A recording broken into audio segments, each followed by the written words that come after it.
Hello, everyone. Welcome back to the Karak with Mehreen show. I'm so excited that this happened with this very special guest. She is such an inspiring person. She is the queen of tech entrepreneurship, the queen of networking, the queen of her organization, Gen She.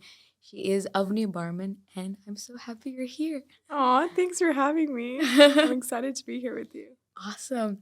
So usually when we start, like I always give a little intro of the guest, but I always like to ask the guest what who they think they are, without mentioning your career, because I Mm, know career really defines a person, but then who you are is who you, Avni Barman, is, not your career. So right. how would you answer that? Yes. Wow. Well, I these are very deep. I need now I have to think of it on the spot, which is No great. It's the worries. first thing that comes with me is probably the right answer, right? Yes, exactly. That's the point. um I definitely it's a good question too, because I feel like no one is one person. I think I'm someone who wants to leave a legacy. I think that's who I am. And I think one of the biggest things that I'm trying to figure out right now is what is my path to leave that legacy. So I'm very much in explorer mode right now. So I think my one word answer to that question, probably explorer, is you know, is the way that I leave my legacy on the world going to be as an engineer, as an entrepreneur, as an influencer, as something completely different, right? That I have yet to discover. Mhm. Yeah, that's beautiful, and I think it's that's the goal, right? Like to leave an impact on the world, whether it is through whatever that you do. But it's a struggle to find that particular passion or that particular kind of impact that you want to leave. But you're doing an amazing job already with all the amazing girls that you've impacted, including myself. Thank So it's awesome. Oh, but when you say legacy, what kind of legacy? I know you said that you want to figure out like whether it's an entrepreneur or engineer, but when you say legacy in particular, you. what do you mean by that? Yeah, I think leaving a legacy is, changing the world in a way that's positive in a change that I particularly want to see in the world. I think for me right now is building a diverse and inclusive workplace. Mhm. And I feel like that's something that's really important to me. One, because I've experienced it, being a woman in tech. Yeah. I think the other thing is I truly believe that, the companies of tomorrow are really going to change the world. And the success of a company is not necessarily based on how exciting the idea is or how novel it is. I think the success of a company is truly based on the talent and the people that build it. And so if the people that are building it are not representative of the people that are using the product, the people that are interfacing with the company, I don't see how that's going to build a better world. Yeah. And so for me, it feels hypercritical for me to be a part of this particular change that I want to see. I don't have the exact answer on how exactly, we're going to see this through. I think I have a lot of hypotheses and I've explored and tried different things which I think in a micro scale have worked really well. I think I've yet to discover what exactly do we need to do, because I think if I had the answer we would have been there already, right? And I don't think anyone has the answer because there's a reason why we're not there yet. Whether that's my legacy that I'm going to leave on the world and it's something I'm going to pursue for the rest of my life, or it's just the legacy I need to leave on the world right now in this moment of my life, I think that's unclear. I could think it's totally possible where, this is my now phase of my life, and then in the future I go and pursue a different problem that I care about or I'm interested in. Yeah. Yeah, that's really beautiful. And I can see like your passion in this, in empowering women and in making a society that's inclusive and diverse, and the benefits of that is insane, like economically. Like there's a lot of studies that have done that really show the benefits. So actually achieving that society, it's crazy that we haven't done it yet, but people like you Yeah. are It's actually numbers are going down. We're seeing that less women are staying in uh engineering roles, uh-huh. and Yeah.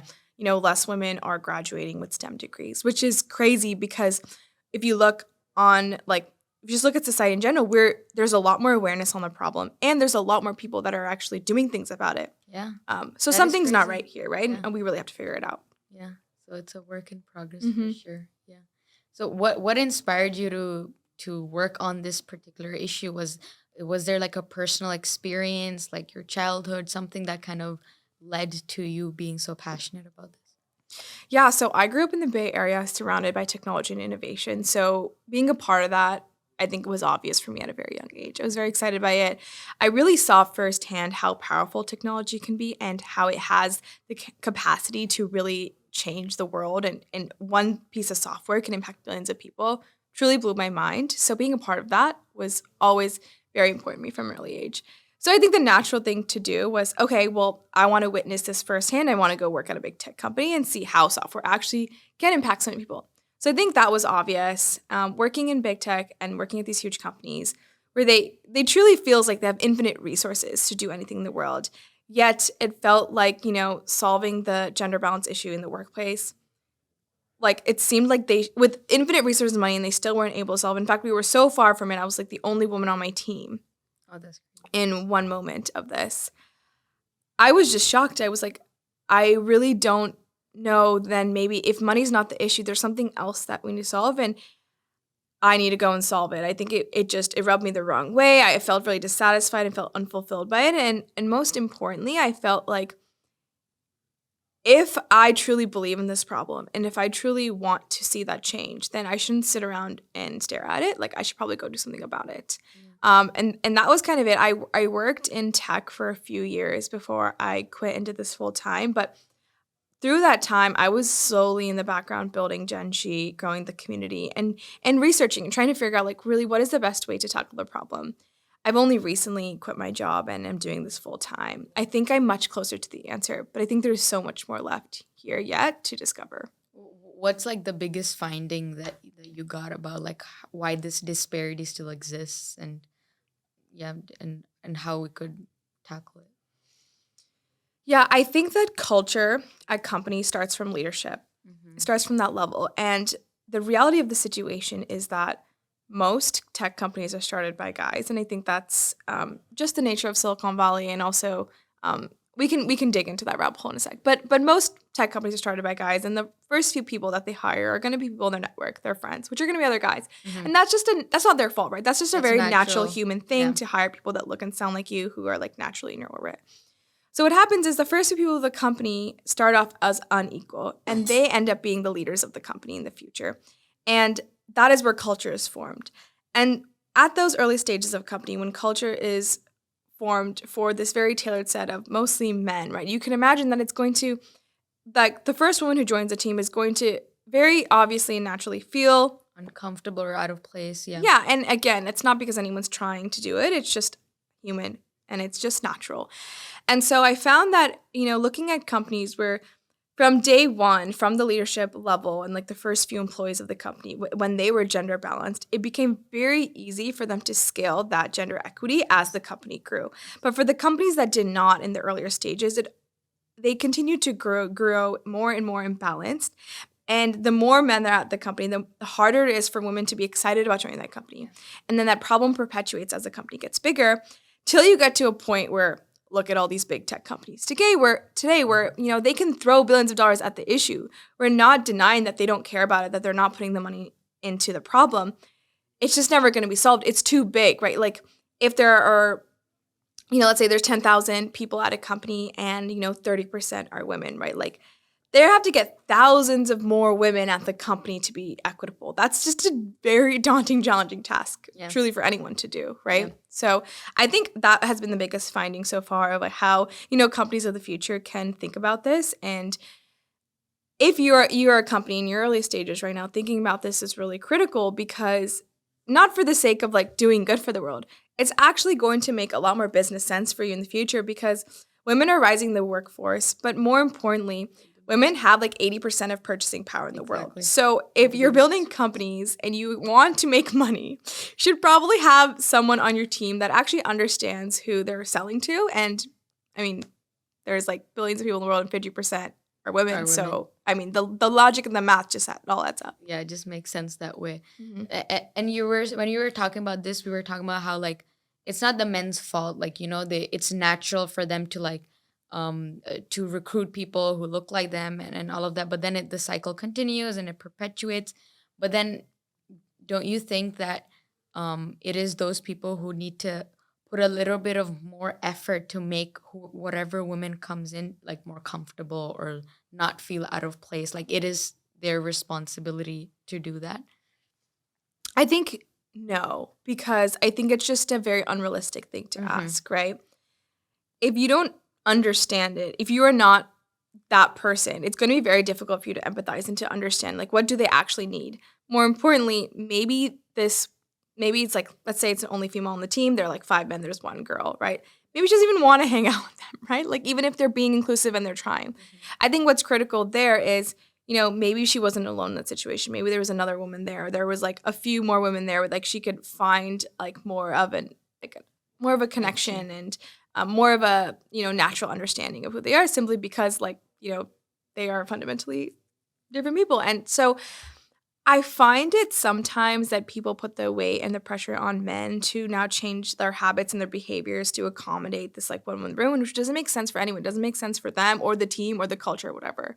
Um, it's better to focus on building rooms with equal amounts of representation, not just actually gender, for race and Yes. other minorities as well. Then all this stuff will naturally and organically happen, where it'll be just way more authentic. Mm-hmm. And what do you think about stereotypes? Like, besides culture, there's also the idea that people have stereotypical views of how a woman would work, that they're gonna get pregnant. So, and so that's why it's better to not recruit them or to give them a lower salary or whatnot. Have you experienced that? What do you think of this particular issue? Yeah. I mean, stereotypes are real, right? Like the stereotype of a woman being pregnant and having to step back from work is real because, biologically women are the ones who can have babies, right? Yes. So I understand the stereotype. It is obviously wrong for reasons I don't need to explain. Mm-hmm. However, I think what, disturbs me and what, makes me frustrated is this idea of projecting these assumptions onto a woman. Maybe that woman does not want to have kids, right? Like, don't project that onto, or maybe like that woman has made a choice to have their pregnancy this way versus alternate way. Maybe they don't take more time off or less time off, right? It's like everyone has their own unique path and everyone is allowed and should be allowed to be and do whatever they want, Yeah. right? And I think that the problem arises when they put the stereotypes on women of like every woman should give birth and every woman should take off or not take off, or like having some sort of definition or standard for like how a woman should be. I think that's ultimately the problem. If a woman is really excited about giving birth and having a baby and taking those years off from the career, great, she should do that. That's her best version of herself, right? But if she doesn't want to, don't project those assumptions onto her. Don't, assume that's going to happen or assume that she's going to do that. Yeah. Ultimately, right, there is this reality that, if you take off work, if you're pregnant, there's just less minutes in the day where you are spending time on your work, on your career. And so naturally, the next person, probably the man who's spending more minutes and more time, giving to their work because they, are not pregnant with a child, is probably going to have a greater output. That's like literally just numbers at the end of the day. So I can understand that sentiment. So I think the best thing for us to do for women is, I think, one, really empower them to start thinking about their career and thinking about entrepreneurship if they're excited about that much earlier in their life, Yeah. because they have the biological Yeah. clock and they have that around them, right? So how can we encourage younger women to think about this much, much earlier? And, there is this concept of a tipping point. The idea of a tipping point is like, you continue to put in input every day and you might not directly see that output in that moment. But at some point in your career, you'll see all the output in one moment, and it'll feel like in that moment it came from a tiny little thing, but actually it's the sum of the output, accumulation of all that work, right? And then after you reach your tipping point, I do believe there is this kind of moment for someone in their career where they can write out their successes and they have to put a lot less input to get a lot of output. So how can we, if we really don't want to fight this biological clock and we really want women who still want to be mothers and have families and give the time to their child in their pregnancy, but still have these outstanding careers, how can we empower women to reach this tipping point earlier in their career? And the reality of the situation is, it's not giving special treatment or necessarily, needing to do more earlier age. I think if we were fairly treating women at all stages of life and all stages of education and, not putting them down when they want that promotion, not, speaking over them in the room. All these micro actions put women behind. But if we could just somehow eliminate all of that, and that comes from really like not projecting assumptions, stereotypes on them, I don't think it's unreasonable for women to reach their tipping point early in their career, just like many men do that too, right? I just think that the reality situation is they don't have these, you know, microaggressions at their way out throughout their career where like those are friction points, right? That Yeah, for that is sure. being added onto For it. sure. And I think it also has a lot to do with like what women hear growing up. At least from what I've seen, I come from Dubai and my family's Pakistani. So what I've seen is women are talked to about marriage a lot more than their careers, than their brothers or whatnot. And even though in for example, among my family that was not very prominent, but I've seen it still exists today where marriage is always like a hot topic, especially when there's a girl in the family. And so that also kind of eliminates that idea of thinking of your career Mhm. before marriage, or kind of discourages you even if you are very career oriented. Mhm. It's just that these topics that people talk about around you plays a huge role in what you aspire to be later on. um so yeah, conversations and the way and your upbringing, I think, plays a huge role as well. And I agree, like empowering women at an early age, it goes a really long way. And yeah, So true. yeah. Totally agree with you. What do you think about in your upbringing? Did you face any kind of I don't know, any kind of discrimination, any kind of challenges because of the fact that you're a woman, or um and how did you kind of navigate through those challenges? Yeah, I think growing up in the Bay Area is a very privileged place to be. Yeah. I think that I was exposed to just a lot of opportunity just being, here in the midst of it from very early age. So I feel very lucky and very privileged to have had that. And it's also a big reason why I feel almost it's my duty to give back to the community that I'm building because I feel like I've seen things that, most people don't get to see living in other places. Mhm. So I want to bring that education, bring that exposure to like more people around the world. In that way, I feel like the answer is no. And also, I think my parents just very, very supportive about my dreams from a very early age, where they're always encouraged us to be whoever we want to be and to really like set our heart into that and go pursue it at a full Yeah. force. So I feel also very lucky to have, grown up with parents who like that. Yeah. I do think that, as a woman in any place in the world, there are always going to be obstacles. Yeah. And I think just like any woman, I have experienced that in my career, at school, in, these micro moments. It could be as simple as, I'm at a networking event and I'm talking to a guy and they like don't take me seriously in that moment and they don't think I have a real company. Or as complex, as being the only woman on my team and being being told basically that I didn't really fit in that well. And it wasn't that I was someone who couldn't fit in with them. I think doing things that weren't natural to me was actually the way to fit in. And I think I was too proud of my own identity and didn't really feel like I wanted to go and be up and beyond and change myself to be included into them. Yeah. And because I didn't take those steps and take those actions, I was almost called out for not being like good enough or included in the team. And I think that was very hurtful for me because on one end, I had taken the decision to not change myself and adapt to other people Yeah. for the sake of the job and the company. Yeah. Um, and I think in that moment, I think subconsciously I understood what I was doing and I was like, it feels like there might be some consequences action.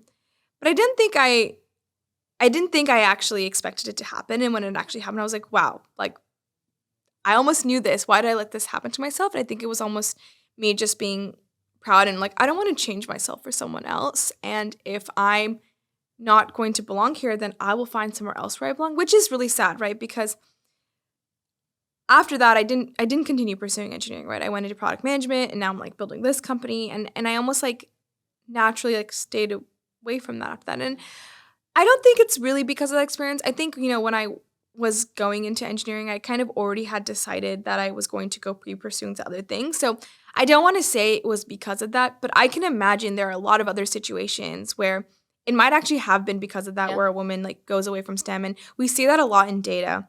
Yeah. We see that, women are graduating STEM careers almost at a 50% rate as men in schools. And then when you look at the data, 3-4 years into the career, like the rate at which, women in STEM decline their careers, it's like this literal drop off. And it's probably because, they start off in these careers because they have the skills and they're excited about it. And very quickly they realize that there are spaces outside of STEM that are more inclusive, that are more natural and more accommodating to their needs and help them build the best version of, what they want their work-life balance to be and how they want to show up at work. Yeah. Which I get it. I get it too, but that's sad for companies and it's sad for our future. Yeah, for sure. Yeah, I think I don't it's just really sad to think that there, as you said, like 50% of women graduate from STEM, and they work so hard into these degrees, and they're probably very smart and very good at it, but it has a lot to do with the environment and culture that eventually like breaks that excitement down, Yeah. and that's really sad to see. So we definitely have like a long way to go to change that, but it's progress. Do you think there's enough progress being made? Um, I mean, when I see the numbers going down, it's really hard to say that. Yeah.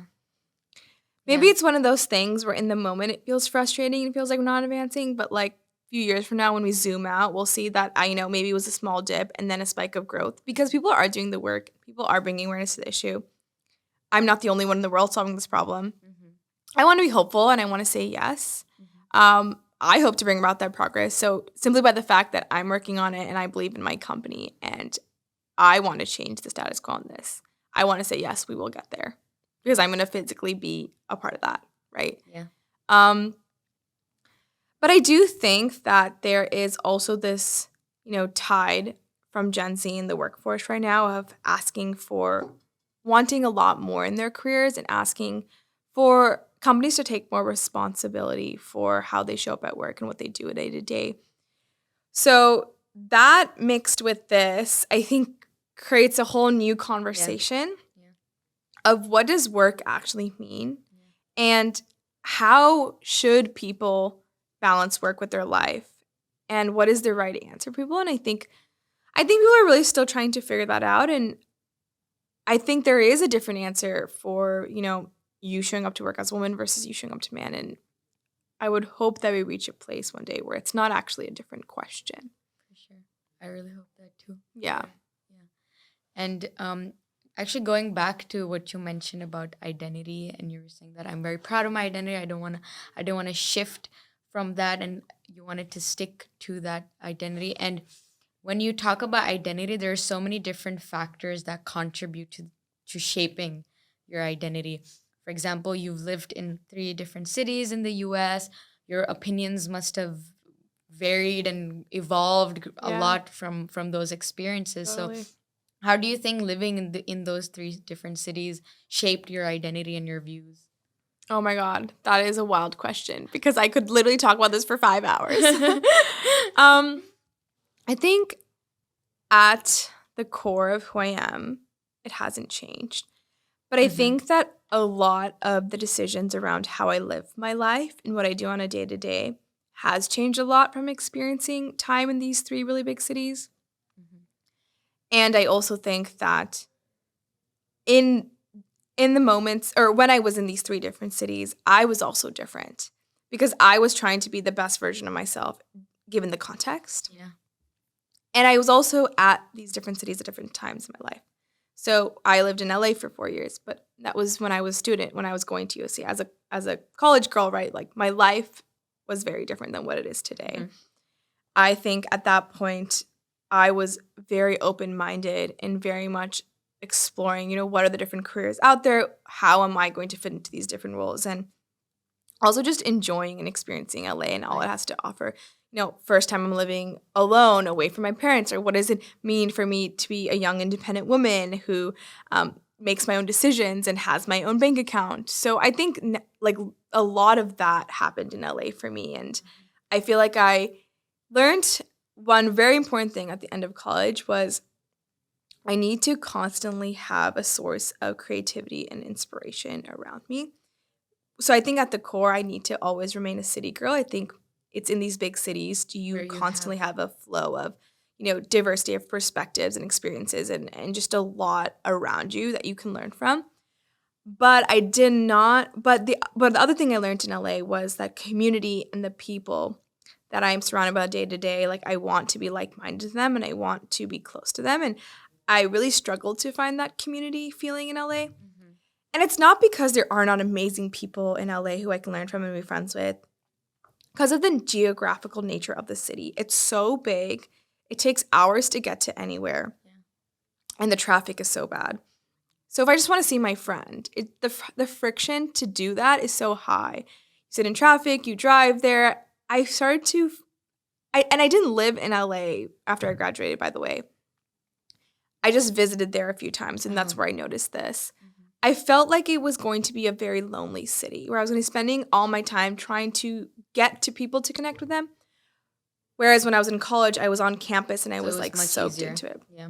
So I learned that lesson. And I was like, okay, I need to be a city girl and I need to be surrounded by people all the time because I want to learn something new from someone every single day. Yeah. So I knew at that moment I couldn't live in LA after that. I came to San Francisco when I graduated because I had a job here in tech, in big tech specifically. That's all in SF and Silicon Valley. So for me to begin my career here specifically there, it just made the most sense. Yeah. And I really, really did learn a lot very fast. But 6 months into that, we were in a pandemic. So we kind of I kind of want to skip over the pandemic because I think I stayed in SF at that time, but it just, no city was normal and nothing real. actually happened. Yeah. And I think for me, staying in SF during that time was perfect because I still got to maintain my independence, stay in my own apartment rather than moving home during the pandemic. But I was close enough to my family because my family's from here where I could still go You could home and still have go. dinner with them and not be alone in this apartment during Yeah. the pandemic, not being able to see anyone. So that was perfect for me. But as soon as the pandemic was over, I was like, okay, it's very obvious that I need to go somewhere else. At that point, my work was remote only. So I could go anywhere, which was not a real situation before the pandemic. So I was like, this is my great opportunity. I've dreamt of living in New York my entire life. That's the last city left on my bucket list of where I need to deeply explore. So I moved there. New York taught me more than any city in the world. I cannot even describe what that experience was. I will try my best though. It was this feeling of you are surrounded by a million things at every moment. People, information, creativity and, noise and food and it just everything. But at the same time, because there's almost so much to do and the friction to getting around and getting to people is so low, you're kind of nowhere at all points in time. And so kind of how I like to describe it, and I would say everyone listening, take this with a grain of salt because these are just kind of my thoughts as I navigate it, is Hot take. my hot take, I guess. When I moved to New York, I had a very stable job. I had a really good income, and I was doing this job very easily. I was not very challenged. I felt very secure. It was the remote job, right? Yes, it was my remote job. It was an office in New York, so I still got the in-person. okay. So Yeah. it was perfect, but, I wasn't required to be in SF. I felt like because I was very settled and I was feeling very at peace with everything around me and I wasn't really trying to strive for anything in that moment. I was finally writing out my success for one moment. It felt very okay to be surrounded by this chaos 24/7. And it was wow, this is a great experience. Every day I get to discover a new thing, go see a new person, go experience a new event, go find this new restaurant, new bar, whatever. But the second that I had quit my job and my internal peace was gone and it was replaced by chaos, which anyone who starts a company and is a founder, that's normal. I promise I'm not crazy, but building something from scratch, trying to navigate like how to, make money, how to hire people, like what is your company, how are It's you going to crazy. grow. That is very difficult to do, and it comes with a lot of chaos. Chaos that I chose, so I was really excited about that, but I could no longer handle the chaos of the city adding on And to my internal chaos. that makes sense. And so that was when I knew I had to leave. I had to go to a place where I felt like I did not need to constantly explore it, and I did not need to constantly stay in tune with it. And I needed to hear my own thoughts. I could not hear my own thoughts in New York. It Yeah. felt like I had no ownership of my time and my space, specifically space, right? Because everything is so small and packed there, and you have to be very, very wealthy to have like a really big space. I'm obviously not very wealthy. But I know for sure I'm going to go back to New York because that was like the best 2 years of my life. I really feel like I deeply understood who I wanted to be after that and what I wanted to do. And it was where I finally made the hard choice of quitting my job and building a company, because I have known that about myself for as long as I can remember, literally since I was 14, that I want to build something myself. Like I want to build a company, whatever that is. I didn't know exactly what it was. And I feel like I was able to finally make that leap and finally be sure about that decision when I was there. And I can't really explain, like pinpoint what it was, but it was almost this feeling of when I had come to New York, I felt full circle and like I have seen all kinds of people truly. Because New York really offers that. It's not like I'm just interacting with tech people or I'm just interacting with creators in LA. Like in New York, you People of you all fully interact industries. with every type of person. Yeah. Having explored that, having interacted with all kinds of people, it helped me bring closure in full circle. I'm like the type of person I wanted to be. And once I was sure of that, then, this next step to take and then the next thing to do became obvious. I was like, well, now I have to do that now that I'm sure. And once I did that, a few months after that, I left New York and I came back here where, tech is booming. And, when you're starting a company and you're in the early stages, you need to be at a place that's going to support you in that growth. Yeah. Wow. So you learned a lot from those experiences. I was trying to make the answer short. It didn't happen. No, but it was perfect. Like there's a lot to take in, and it's beautiful how you kind of reflected so much from each of those experiences and learned a lot about yourself in such a short amount of time. Like you said that you were in New York just for 2 years, and in 2 years you're able to figure out like, I want to quit my job, I want to move. Like that's a lot. So that's actually like crazy, and it's pretty cool. Um, and I went to New York once this year, and even though I was just there for 10 days, I felt what you were explaining, that like there's always something going on. There's just all kinds of people, and it's just a burst of like creativity because you learn something from everyone, which I absolutely loved as well. But it was interesting to see that you can kind of lose yourself uh, in that way because there's just so much going on. And Yeah. did you ever feel lonely in that process of reflecting and figuring out you have to quit and all of that?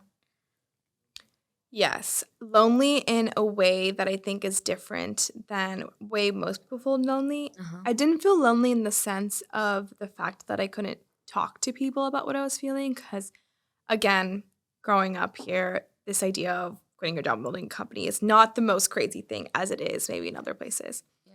I felt like I had people to talk to. I felt like when you go to New York, it is very, very difficult to end up there. Besides the fact of just having the money to get an apartment there, Yeah.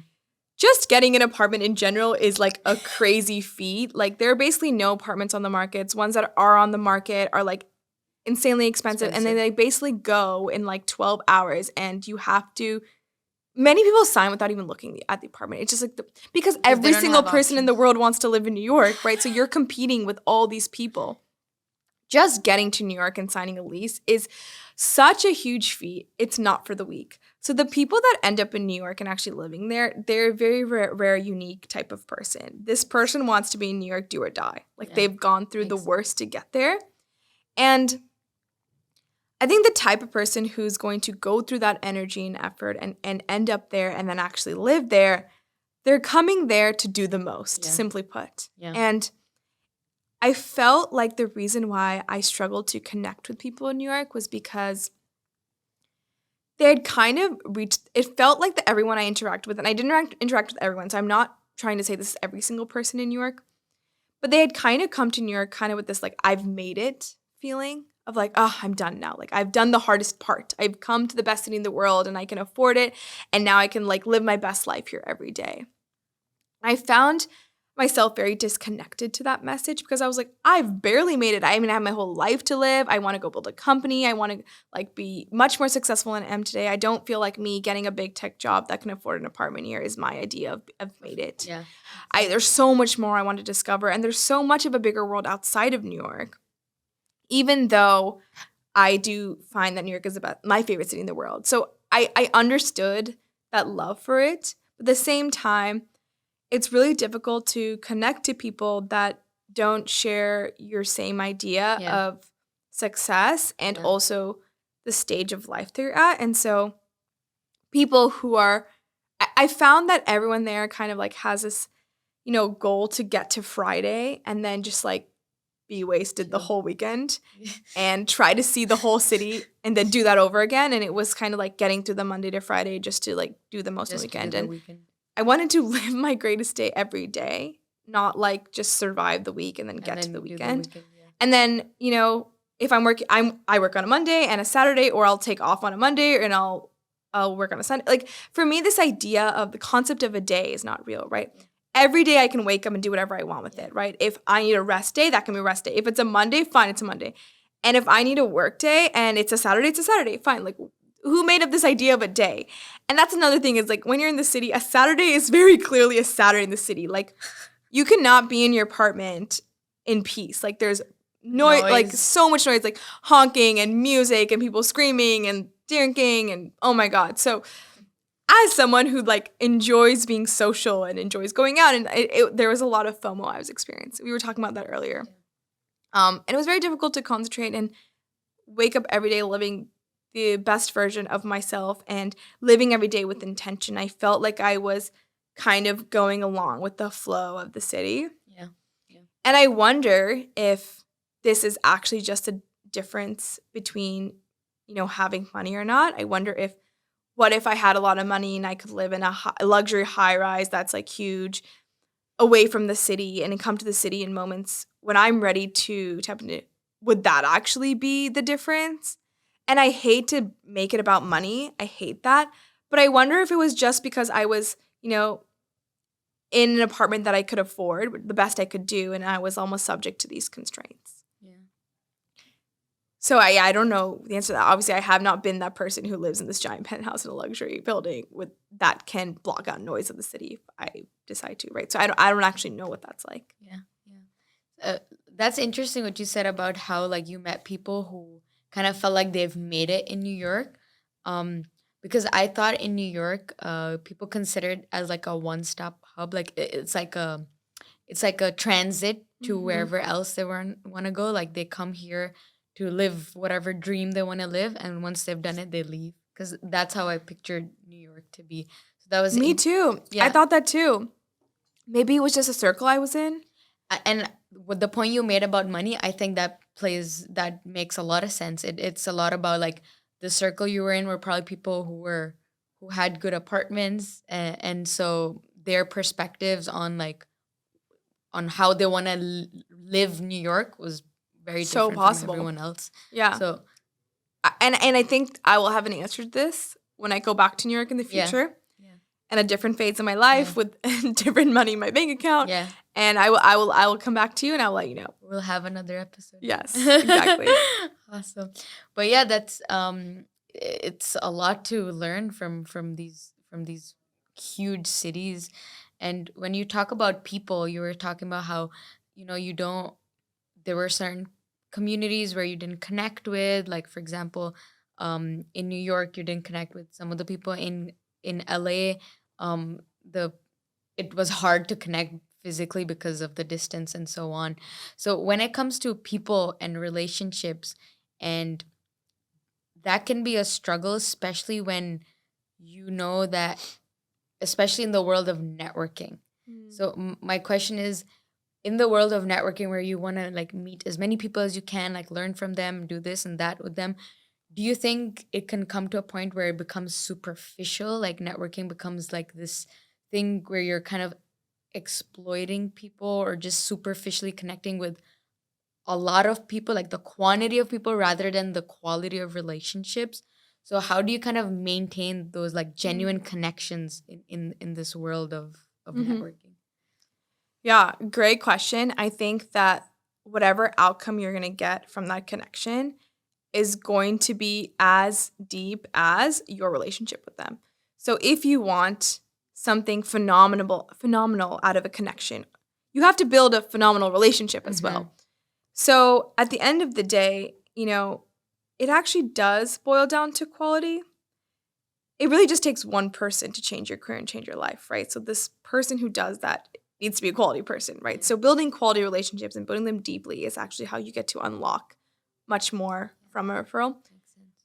But at the end of the day, how do you know what's quality? It takes quantity and exploration of quantity to find quality, to then decide to invest in them. So the answer is both. And ultimately, this idea of networking, the idea of connection, I think a lot of people think of it as a transaction. It's cringy. It's very, yeah, it doesn't feel authentic, which I think in some cases is true, right? Maybe when you're trying to get to quality, you have to go Go through through that, quantity, yeah. and maybe it's less authentic. It's a But funnel, I guess. Yeah. if you approach every connection you're going to get open mindedly and positively, you might be able to discover something deeper there that could really bring about a connection that is, career changing. And ultimately, every connection and every person that you meet who has the potential to change your career is realistically not going to do it unless you have a value to offer them. Mm-hmm. The entire world is built on transactions. Even with the love of your life, it's built on this transaction of I give you love, you give me love, right? So you can't say that, it's not everything is, right? So instead of focusing on who is a good connection to make, how can I make all these connections, and how can I strategically ask them something, focus more on how can I provide value to every person I meet. And if you come across as someone who's valuable, who's authentic, who's friendly, all the opportunities are going to come naturally and organically to you. So, what I try to do is I network a lot. And I feel like whenever I say that, it comes across as cringe.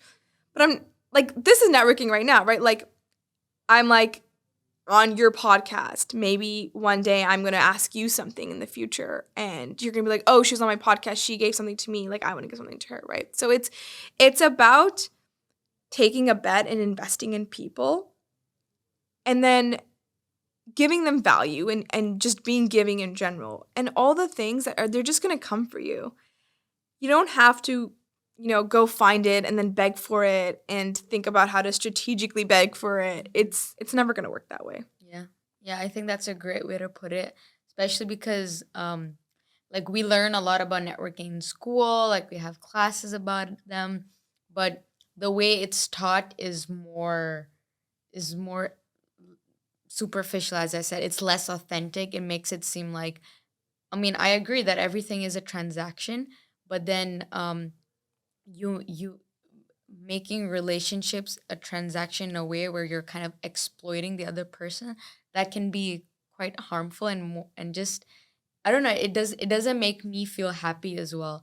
So the way you said that quantity is just will help you define quality, and then Mm-hmm. that quality is when you start investing in the person just to give the person, and everything else will come as a result. And I think that's like the best way to put it. Yeah, It's like exactly. it's really just giving, and then the byproduct of that you will see. So yeah, I actually really love that perspective. And in terms of the people in your life and your support system and relationships, how do you think you've been able to maintain a genuine connection with the closest people around you while while having to like work and Mm. do careers and things like that? Oh my God. I mean, I struggle with this Yeah.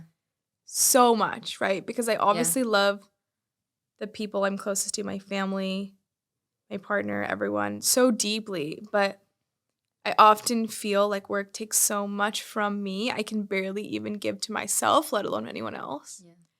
And I think this is like an internal conflict I deal with every single day, and I don't really know a good answer to it yet. I do think sometimes I am not the best person to continue to keep my relationships loving and close. But I think what I feel very grateful for is that those people in my life who maybe I'm not giving to as much maybe time, I think there is this deep understanding that I'm in a phase and I have my moment because I can show love in other ways. Maybe I don't have the capacity right now to show love through the purpose of time. Like, I don't have that much time to give. But I think it's the small micro moments that really matter at the end of the day, right? When they were in their deepest, darkest moment, did you drop everything for them and stay supportive, right? When is their birthday, right? Did you make them feel like the most important person in that day, and show them that like you're thinking about them? It could be as simple as just texting and saying, "Hey, I'm thinking about you." That takes 30 seconds, and maybe you don't talk to them the rest of the day. And I find that those moments help me keep these relationships in my life when I don't think that right now I'm being the best, family member, friend, partner, whatever, that I have the potential to be. And it's almost what drives me is that if I can find clarity in my career, if I can achieve that success, I will have more resources, and resources honestly being time. I don't mean materialistically like money, to give just so much more to the people that have stood by me and supported me through this journey. And I do think that wealth unlocks the biggest resource of all, which is your time, Yeah. right? And I think for me, that is one of the biggest, I guess you could say, hopes I have, that I can figure this out for myself so that I can be that person that I want to be. And I'm very grateful that, the closest people in my life also understand that and are going to patiently support me until I get there. And that comes from a place of insane privilege. And I know that privilege that I have. Yeah, I think for sure it's beautiful that you have a support system that understands the phase you're in and everything, and they give value to those small moments. Like, even from my experience, what I've noticed is like, I moved out of my family's house as well, but whenever I go back, even if it's just for an hour and I talk to my mom just for an hour, but I actually give her my time and we're talking, that goes a long way versus if I'm at home even for a month or two.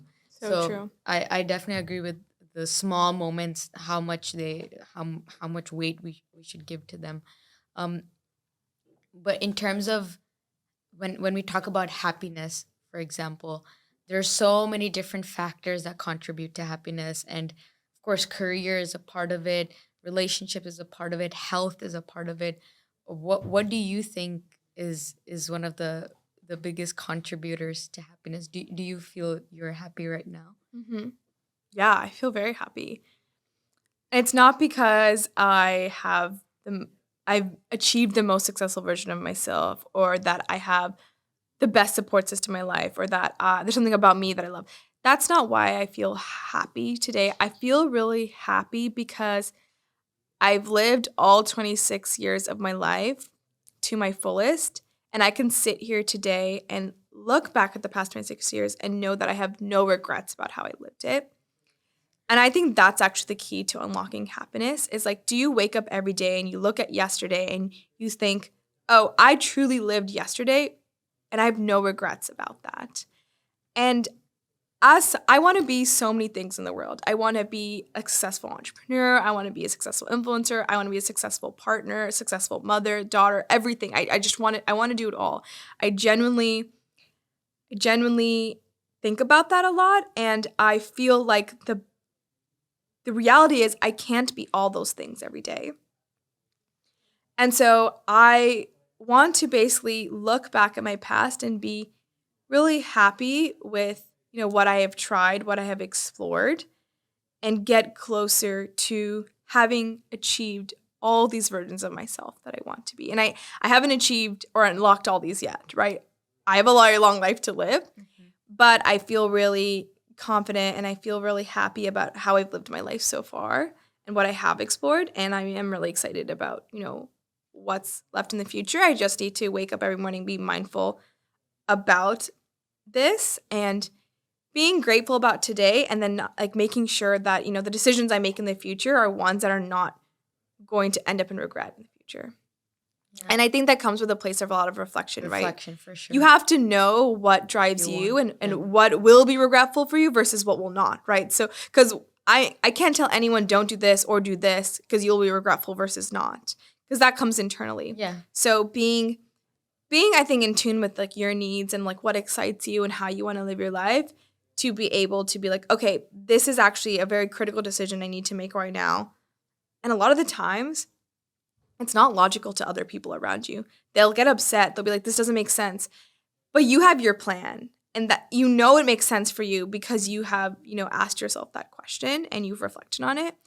And so I try really hard to, keep that compass aligned within me and not be influenced by external perspectives, especially from the people that I love the most. Oftentimes they might have the best intentions. I mean, not might. They do have the best intentions for me, but they don't understand me as deeply as I understand me. Yeah. And so sometimes, even though, they might want something from me, I might need something different in that moment. And it's okay if they don't understand. And I don't think I need to explain it, as long as I continue to support them and they continue to support me, sometimes often blind, which I think that, might not be the reality for everyone. I think that's a nice to have. I think that's an ideal version of life. Yeah. Expecting the people around you to blindly support you, even if they don't understand or align with your beliefs. Yeah. So I think it's okay sometimes to disagree and just kind of leave it at that. I think that's my biggest problem, like based on what it was a reflection moment for me, that like, even though I make my own decisions and everything, but I focus a lot on discussing my decisions with the people that I love and seeing what they think of it. And even if they disagree with me, and even if I pursue it regardless of their disagreement, it would always be in the back of my head. And that's always been like a struggle for me to just believe in what I believe in and not let others influence me, even though I agree, like my family has the best intentions for me always. So I find that difficult to do. Was that difficult for you at first, or how did you kind of develop that? Oh my God, so difficult. Yeah. I mean, it's difficult every day. I don't think that I have stopped experiencing it. If anything, it almost, I'm making, I guess you could say, like more atypical and more wilder decisions every single day. I'm getting closer and closer, or I'm getting not closer, farther and farther away from what I think people expect around me. And I know that when I make decisions, it's very often going to be wrong. There's no way I'm going to make the correct decision at any point. But what I said earlier, right, it's about living a life with no regrets. It doesn't mean living a life where you make every decision correctly. Because I know that with every wrong decision comes a very critical learning that I couldn't have gotten unless I had made that wrong decision, unless I had failed in that way. Yeah. And every failure just brings you closer to what the right answer is and what you're meant to do. So I've tried, and I'm not perfect, and this isn't something that I do well every day, but what I try to do is have this mindset every time I fail and something goes wrong, is see that as something positive and say, great, perfect. I'm so glad I failed because now I'm closer. And I'm so excited to see what that is because I don't know what it is, but I knew this was a critical step I need to take. So awesome. I'm closer now. And that's very difficult to do on a day-to-day basis. Like so much easier said than done. Like I'm not going to sit here and pretend like I'm just like a master at this. But I try really hard to think of it that way and be optimistic because ultimately there is no way you can reach your success and your goals if you're negative about it. It's actually impossible, like scientifically, I believe. And as someone who really, really wants to achieve her goals, I'm like, no, you have to be positive. Like you have to get there because this is the way. Yeah, that's definitely difficult. So it must take a lot of courage and a lot of self-reflection to be able to navigate through that. That's a struggle for me. That's something that I'm figuring out myself. So it was refreshing to hear that it's a struggle, but you've managed it through, which hopefully other people I mean, would it's a struggle that starts and ends every day. So every day I wake up with I need to get through that mindset, and the next day I wake up and I have to like actively work towards it the next day. Like it's a it's constant journey. It's yeah, not like you're one and done. yeah, that makes a lot of sense. And I wanted to ask you about success as well, because we talked about how not having regrets is what makes you happy, and about careers and everything. But um and you said that you're happy at this stage of your life, which is fantastic. What do you think about success? Like, how do you define success? Do you think it is related to happiness? Do you think it's related to career? Like, what is success to you? I think success is being proud of your identity and who you are. I think what makes up your identity is several things. Yeah. Of course, career is one of it. Hmm. That we're not going to deny. But it's a lot more than that, right? It's about who you are. What's your character? And your character is defined by the people you spend the most time with. So it's also your identity is the people you are choosing to spend your time with in your life, right? Environment, yeah. That has to do with your partner that you choose, right? You spend a lot of time with your partner, right? Like that ends up becoming your identity, not just your career, right? I mean, there's so many things. And so, whatever this amalgamation of things that make up your identity, are you proud of it? And I think that building a version of yourself that you're super proud of is a journey. I don't think the version of me today, I'm like, this is it. Like, I'm perfect and I'm super proud of it. I think I'm, I think I want to get there. I want to get to becoming a version of myself that I'm like, yep, that's exactly the girl that I dreamed of becoming. And she's someone I, created and defined for myself. And I feel like that is going to be an unlock for me. But I don't know if that's happiness, right? I think that happiness is a moment in time. Like you have to feel happy every day. It's not about like, okay, one day I will be happy or that there's this certain thing I need to have or I need to make this much money or like have this career in order to be happy. So, I think there's this idea of, being happy every day with who you are today because you are confident you're on the right path to becoming this version of yourself that will ultimately make the final version of your identity, whatever you're crafting for yourself. And so I feel like happiness every day for me is knowing I'm on, and I don't want to say the right path, I'm on a path to defining this final version of my identity, whatever that may be.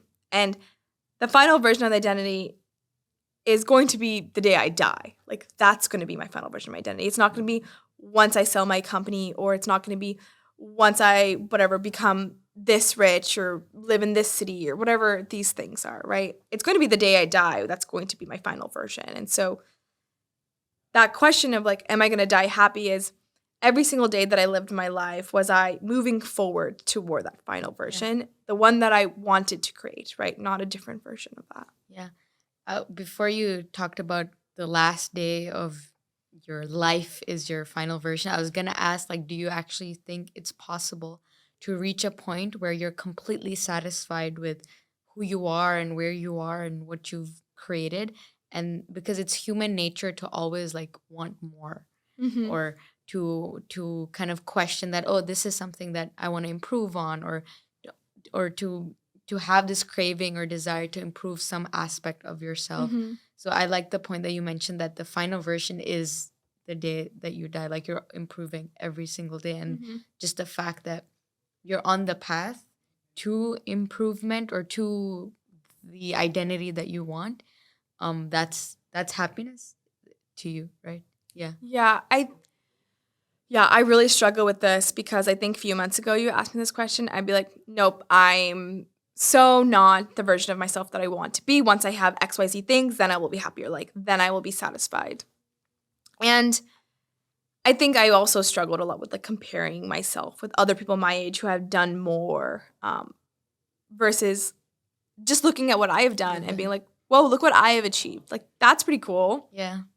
And I think I still struggle with it. But one thing that I've recently realized is that even I get the XYZ where it's like, okay, finally I'm happy, or like, finally I've made it, or whatever.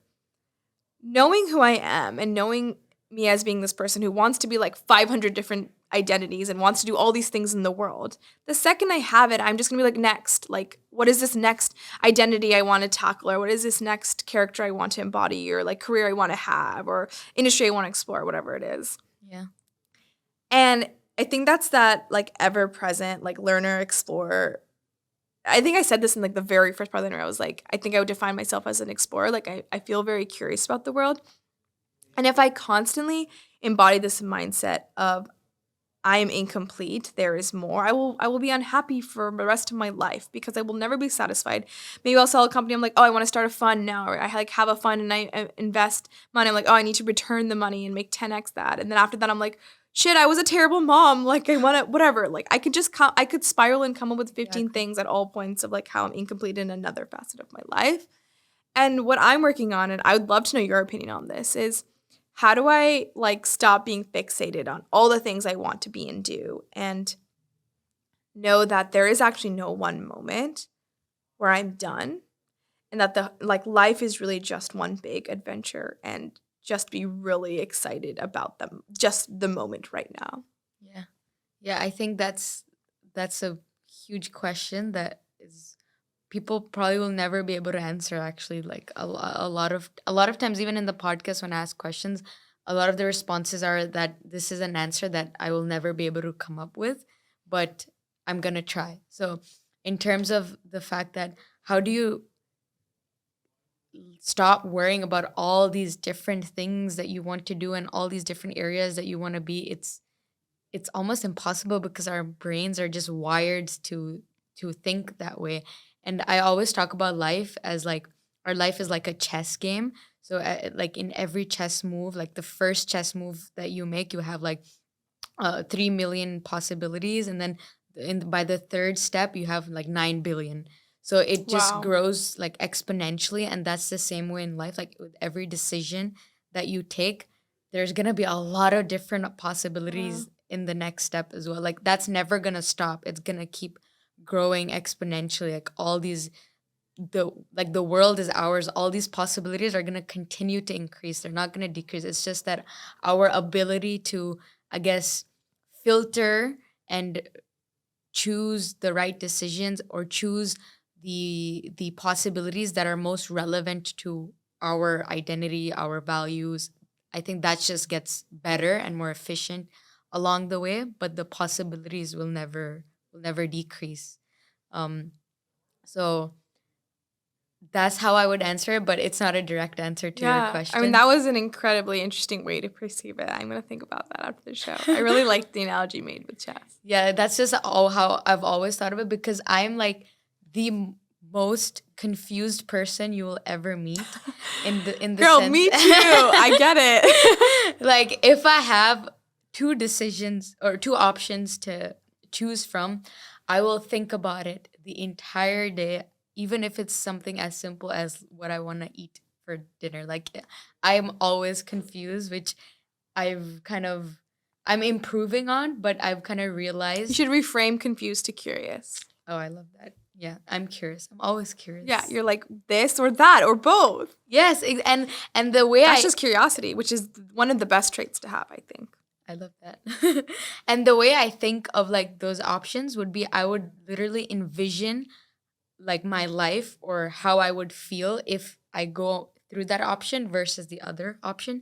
So as I envision it like mentally in both options, I think of all the good that could come with both options, and that just makes me curious to try it out. Hmm.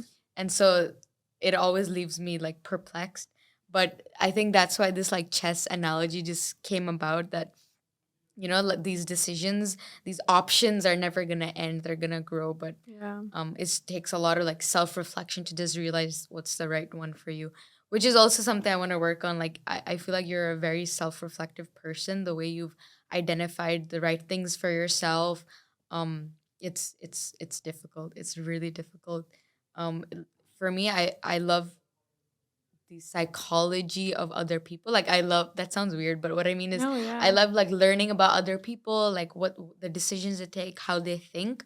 But when it comes to myself, I don't know how, but it's just so difficult to Mhm. think that way about myself. Mhm. So that's definitely something to Mhm. that I also want to work on in this path of finding myself. So Yeah, I mean, I don't think there's like a right answer. Like, this yeah. is the way to do it. I think everyone has a different strategy.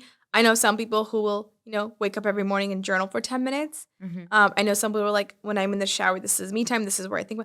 None of those strategies work for me. Actually, the strategy that works for me, which I'm not saying would work for other people, is I have all these people that I look up to and I admire and role models. And there's no single person I want to become, Mm-hmm. but there's facets of each person that I That like deeply you. respect and admire. And I want to kind of embody that for myself. Mm-hmm. And I think this is what I think about a lot is and I feel like this might resonate with you because you love talking to people and observing people and, almost like studying people. Mm-hmm. Looking at the people around you, don't think of, oh, I want to be like her or him. Think of what part of her is exciting to me? What part of her or him do I want to be? And then how can I practice that in my life and, work towards that? And I found that through that process, I'm subconsciously constantly reflecting on who I want to be, what is out there, and who am I today and how do I get there? Like internally. I'm never actively, saying, okay, I'm Stopping putting and 1 hour to self reflect now. oh, that's interesting hmm because I thought that's something you would do based on like how. I wish I was that disciplined. I have tried several times in my life I'll literally block off 15 minutes on my calendar journaling. I will never do it. Like, I try so hard. I have no discipline at all. I'm a very chaotic person. And and I finally came to terms with this. I was like, let me stop trying to be who I'm not. Let me stop. Like, this works for other people. It doesn't work for me. Let me Yeah. be my version of myself. That makes sense for me. And I'm always thinking about a million things while I'm in any moment in time. Sometimes that can make me kind of unfocused or a little Yeah. spazzy. Yeah. So I do want to work on that. But it's also my superpower where I feel like I have multiple threads going in Yeah, my that's head and in the moment at the same time. And I feel like I can manage that. But does that get overwhelming? Of course. Yeah. Of Yeah. course. Oh my God, Yeah. so much. I have literally it's literally been like 8 p.m. in the day. And I have basically feel like I've blacked out the day. And I'll just start crying. And I'm like, I had the greatest day. Why am I crying? Why am I so upset right now? It's just literally my physical body and my mind is like, you did too much today, girl. Yeah. And I'm not embarrassed to say that. I think that in those moments, I have felt very embarrassed. I'm like, what is going on with me? Why am I randomly emotional? There's nothing wrong in my life. I just had a phenomenal day. But I think it's my body giving out and being like, you overworked yourself. Like, you took 0 moments to pause. And so I don't want to do live my life like that. I do think that this chaotic version of myself really comes out very often. So just like anything in the world, your superpower is also your weakness, Yeah, for sure. and that's mine. So Yeah. I'm working on it Yeah. and trying to balance it. Yeah, that makes sense. Yeah. I love the fact that you said your superpower is also your weakness. Like, because I think for me is, I think my superpower is probably like conversations. Again, I was talking about it because that's like Yeah, my you're really passion. good at it. Oh, thank you, thank you. That means a lot. But in terms of the fact that I can just do it for hours, and I would like I'd be in such a complete state of flow that I would not realize what time it is. And I don't know, I just enjoy it. I just love listening to other people talk. Even if I don't say anything, I just love listening to people Wow. talk. So but that can become a huge weakness because it's distracting. Like I Mhm. can't get anything else done. And number two, because I also listen to a lot of people, it becomes hard for me to form my own opinions at times because I'm just like taking everything in, Mhm. but I don't know how to like filter it, if that makes You sense. remind me of the younger version of myself. Oh, really? Exactly. To the T how you're describing. Extreme curious extrovert. That is literally that was me. I found that I mean, up till very, very recently, I was actually like this. And I basically hit a wall where I was like, went basically fully 180 of like, I want to be alone and I want to be not surrounded by people and I want to not have a million conversations. And I came full circle in being like so inquisitive of people. And I've tried so many career paths and I've tried so many different things. And I've really had my open mind of, through this process where I'm like fully embracing the moment of whatever that unique thing I'm doing, that I almost came full circle of going from, I want to be like all these people. I want all these people's lives and all of their things to, discovering that, exploring them, their personal life, and being like, I actually understand the inner workings of them in their life. And I actually don't want that anymore, because every like shiny, beautiful thing on the outside has its own problems on the inside. Sure. And so it's almost like, because I was so deeply explorative and inquisitive, and I, just like you, had a million conversations and was everywhere and constantly trying to be that, I feel like I've gotten a deep understanding of what's out there in the world, what types of people are out there in the world, and almost like going from having the most FOMO in the world to having the least FOMO in the world, realizing that I just want to be me. I actually I love me, and I want to, there's so much internal growth and so much I need to unlock here, that if I constantly spend all my time, investigating other people and their lives and learning of their opinions, I'm not going to have any of my own opinions, my own thoughts, and I'm not going to be living for me anymore. Yeah. And it was this crazy unlock, this crazy moment where I realized that the ultimate hack to getting rid of FOMO and being so caught up in everyone else's life is actually just having deep love for yourself. And sometimes it sounds really cringe. Sometimes it's looking at other people and the choices in the lives that they've made for themselves and witnessing that to be like, actually, I don't want that. Like, I actually want what I have. And it brought this sense of gratefulness in my life as well, where I was like, I actually have intentionally made decisions in my life that I'm really proud of and I'm happy. And I like this version of myself. There's so much more I want to become and be. And the only way to do that is going to be spending time with myself to unlock that. I'm not going to unlock that spending time with other people because I'm going to hear their thoughts that make sense for them. That doesn't make sense for me. The only person who knows what's best for me is myself. And I'm not saying to go and do that today. I think you're much younger than me, so you have so much to explore. But I'm almost encouraging you to continue on this path of exploration, because you will reach a moment where I really rabbit holed a lot, and I'm ready and I'm excited to now just, unlock this potential I have within me. Yeah. And I'm so excited to see you get there. And I feel like you're going to be able to resolve it on your own. And I don't think you need to resolve it right now. I think allow yourself to be creative and curious and everywhere. Yeah. That's kind of, hopefully that was helpful. I don't know. No, for sure. I loved that. It's just, it's just the fact that I feel like because you've kind of resonated with it in your past as well. So everything you've said is just like, oh yeah, that's what I felt. And then it's like, oh, that's what I should do, or that's what could happen to me. So yeah, I actually, that was a great advice. Yeah. Okay, and I would agree. And I would agree that at this point of my life, I like that I talk to a lot of people. I like that I explore around and that I'm curious about other people. And even though I try to have space for myself and have me time, I try journaling a lot. I don't do it as often as I wanted to do, but I do it as much as I can. But I love this little social side of me because I enjoy it a lot. And so I'm gonna take in whatever I could from this energy that I have for this passion. So yeah, thank you. Yes, I love that for you. Thank you. And so I think it's almost been an hour or more. So I just want to end with one of the main questions of this show, which we talked so much about life. We talked about career and relationships and people and happiness and success. And so I want to end by asking you what you think is the meaning of life. What do you think life is meant to be? And you may not have the answer, but that's totally okay. Wow. I mean, I feel like it was said somewhere in the conversation. Yeah, for sure. I kind of want to come back to what I said earlier, which is I think the meaning of life is living a life with no regrets. Mm-hmm. It's not being the most successful person in the world. It's not being the hottest person in the room. It's not being the loudest person or the smartest person. I think it's just internally understanding what you need from the world and what you want to give to the world, and then practicing that every day. So at any moment in time, you're not regretful of your past. And I think that comes with living with a lot of intention and being critical and reflecting subconsciously, actively through journaling, whatever that is. I think the best way to unlock the meaning of life is to internally reflect within yourself.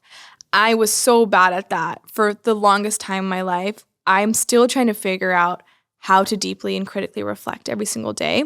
I think there's so much more I have to uncover and unlock about who I am and like what I'm supposed to do, and learning from other people. I'm like so far from being done, but I do think I've come a long way in my life. And just like, I'm sure everyone will agree with this, but there's infinite things to learn in the world. Like, you're never done. It is impossible to be done with learning. Like, even the smartest people in the world have so much to learn. And I'm really just excited to, spend my entire life just learning as much as I can, and then, not living that life of regrets, and being really happy with what I've done and what is yet to be explored. I love that. I love that. It's a great way to and I really like that you said that living life with intention, because I think it's very easy to get lost in what's happening around you, and get lost into the flow of your environment, of the people around you, which is also fine. Like, it's totally normal to go with the flow as well. But if you're not consciously making a decision into what you want to do each day, um like 2 years down the line, you're gonna be in a state where you're like, oh, like, what happened, and Totally. that's something that I'm really trying to focus on, like, with intention, living a life with Yeah. intention. So I love that. So thank you very much for Aw, this. thanks for having I love me. this conversation. Do you want to do a little cheers? Yes. Cheers. Yay. So It's delicious. cold now. I kind of like it cold. Hot take. Really? Wow, Thank thanks. you. Thank you so much. Oh my God, I had loved so it. much Did you like fun. it? I loved it.